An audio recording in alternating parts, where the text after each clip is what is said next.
Visakhapatnam railway స్టేషన్లో సాధారణ తనిఖీలలో భాగంగా Visakhapatnam GRP inspector CH Dhanunjaya Naidu గారి ఆధ్వర్యంలో జీఆర్పీ మరియు ఆర్పీఎఫ్ వారు సంయుక్తంగా సబ్ ఇన్స్పెక్టర్ కేటీఆర్ లక్ష్మి మరియు పిఆర్బి సోయ్ ఎస్ఐపిఎఫ్ ఆర్పీఎఫ్ విశాఖపట్నం వారి సిబ్బందితో కలిసి విశాఖపట్నం రైల్వే స్టేషన్ ప్లాట్ఫారంలలో ముర్మర తనిఖీలు చేస్తుండగా ముర్షిదాబాద్ జిల్లా పశ్చిమ బెంగాల్ రాష్ట్రంకు చెందిన విశాఖపట్నం గవర్నమెంట్ రైల్వే పోలీస్ మరియు ఆర్పీఎఫ్ ఫోర్స్ వారు ప్రత్యేక టీంల సాయంతో నిఘా వర్గాలను ఏర్పాటు చేసి విశాఖపట్నం దువ్వాడ అడకాపల్లి మరియు సింహాచలం రైల్వే స్టేషన్ పరిధిలో తనిఖీలు ముమ్మరంగా చేస్తున్నట్లు తెలిపారు.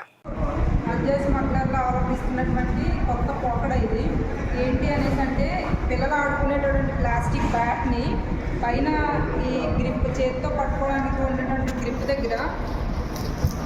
దగ్గర కట్ చేసి దానికి ఈ విధంగా కట్ చేసి దీంట్లో గంజాయి ఫిల్ చేసి ఈ విధంగా గంజాయి ఫిల్ చేసి దాన్ని మళ్ళీ యాజిటీజ్గా మళ్ళీ దాన్ని టేప్తో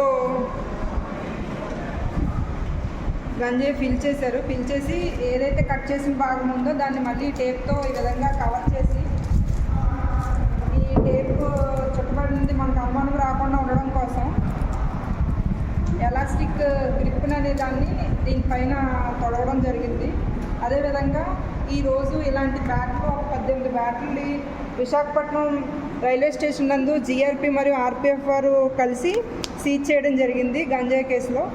ఈ బ్యాట్ నందు ఉన్నటువంటి ఫిల్ చేసినటువంటి గంజాయి బయటకు తీయగా సుమారు ఒక 1/2 కేజీ వరకు రావడం జరిగింది. ఇది బ్యాట్ ఒక 1/2 కేజీ, ఇది ఒక 1/2 కేజీలా రావడం జరిగింది. ఈరోజు ఇవన్నీ సీజ్ చేయడం జరిగింది.